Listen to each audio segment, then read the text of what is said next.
now that you're here, and I want to have some interaction here.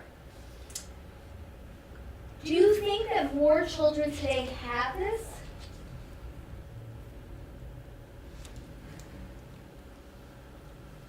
Are we struggling with the way we're teaching reading? Is it an attentional issue that we have so many kids flying off the wall that we just can't get them to sit? All right, so what do you think? Do you think TV plays a role in this? Yes. Do you think computer games play a role in this? Constant moving. Okay. I am one of the biggest things, and I have people walk into my office and they're like horrified when I say this. So you're going to invest so much money in the Wilson Reading Program, and it's expensive, okay?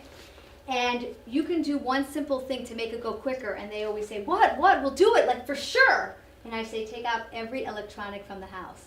And they're like, okay, we can't do that. No, I'm like, there's no way. I mean, okay, maybe we could do it, like, could we like give it some on the weekends, or could we da-da-da-da-da-da? That becomes like a negotiation as to how much to do. Remember that the right side of the brain works better. So when they see a video in a movie, it is comfortable for them. Now, should you use videos to maybe teach them American history as you go through the Wilson Reading Program because they're still in school and they have to pass an American history test? Yeah, you should. Okay, because I'm dealing with, you know, kids still in school.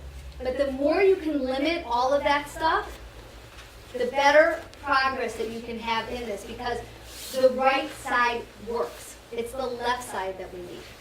So anytime you put them in front of anything very visual, they will prefer to do that than work on the piece that is hard. And you just have to imagine yourself being in physical therapy. Any of you guys break an arm or break a leg or break a hip, or, you know what I'm saying? And you had to work that weak part of your body, right? You won't want to do it. You'd rather use the other arm to get something, right? But when they put you in, when we put these kids in OT or we put these kids in physical therapy, we've been in physical therapy, we have to force that weak muscle. And that's really what you need to look at when you're talking about the left side. It's a weak muscle. Doesn't mean it's totally not working. For most kids, it's just weak. How do you strengthen weakness? By using it. Okay? We break the guessing habit, and that goes to your thing, okay? What happens is that kids with reading issues, what they will do is they will try to guess. They will see one letter in the word, and they will just assume that that's the word, okay? And we don't want them to do that. We don't want them to guess. We want to prevent, we want to be able to predict, and these are the things that we want to do. And I always tell that to the kids, and they actually have to work on themselves. Especially the very oral girls will always try to like, well, it's this word, it's that word, it's this word. No, it's no word. Put your finger on the place and sound it out. Tap it out. Okay? Go ahead to the next thing. Okay. This is who it's effective for. The Wilson Reading Program is a 12-step program. Just going to skip ahead because I know people are tired. It's a 12-step program. Steps 1 through 6 is pretty much what they consider like elementary, and step 7 through 12 is like a higher level. Now, what the kids always ask me is, okay, so when I finish level 1, am I now graduated first grade? It's not related to the grade.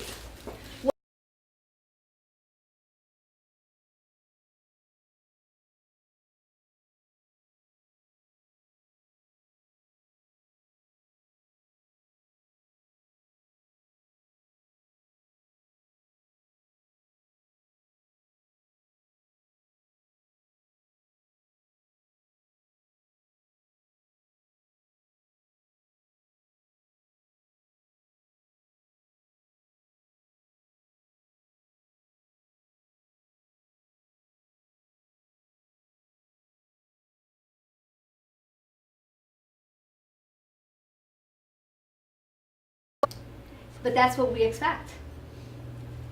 Okay, let's go on.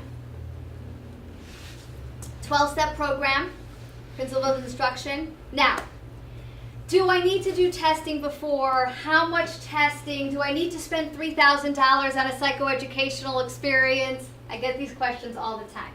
In Florida, I practice right next to a clinical psychologist who happens to be my husband, and let's talk a little bit about this, okay? It's so beautiful when you have a psychoeducational report that's 15 pages, and we've gone through the IQ, tells you exactly what his potential is, tells you exactly what his academic skills are. It gives you a diagnosis if you need a diagnosis, does a lot of rating scales that the parents fill out and that the teachers fill out. Is it necessary for the Wilson Reading Program? No. It really isn't. Now, do I love to see it as a practitioner? I only look at a few scores. I look at the coding I like to look at the IQ just to see how long or how slow or how I have to schedule my sessions. I make everybody do, though, a Woodcock-Johnson, which is the testing, because I don't want, and that's for reality. That's nothing to do because I actually need it, but I think it's important that we know where we're starting from. Are we 2 grades below? Are we 4 grades below? Okay? So I just recently had this with a parent. I wouldn't take a Wilson Reading Kid without, now that you can get the Iowa scores or whatever academic testing you get in your school. I'll accept that, but it has to be within a year old. I need to know where we're starting. But the Wilson has its own curriculum-based measurement called the WADE, and that is mandatory because that breaks up the sounds, the consonants, the digraphs, all of that stuff, and it gives you a general sense of where they're at with those sounds as you decide to start the program, okay? But it is good to have a baseline. Like in my office now, nobody gets seen without a Woodcock-Johnson, okay? Any questions that you have on testing? Because testing's a big piece, and a lot of parents say, I can't afford it. Do I really need it? And the reality is that you need some sort of measurement at what grade level you're starting, but then you also do need the weight because the practitioner needs to have an understanding of what sounds you're starting with. Again, also a year later, you redo the test, you see what progress you've made. Any questions on testing?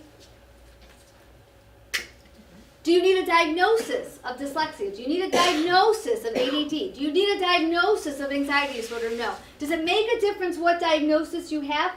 Only in the sense of matching up the practitioner with the kid. So there are certain practitioners that are very good with oral girls. There are certain practitioners that are very good with boys that get very nervous. So it's more of a relationship situation than really changing how we're teaching the method. Okay. Wilson is for grades 2 through adult, but they have, and it's not writing, by the way. We teach spelling, but we don't actually teach handwriting. They have their own program that is meant for kindergarten, 1st grade, 2nd grade, that's called Foundations, and I use that too. I use the pre-K one, which is fabulous. Go ahead. Okay. This is the teaching part of it, so you understand as a parent or as a teacher, what are they doing?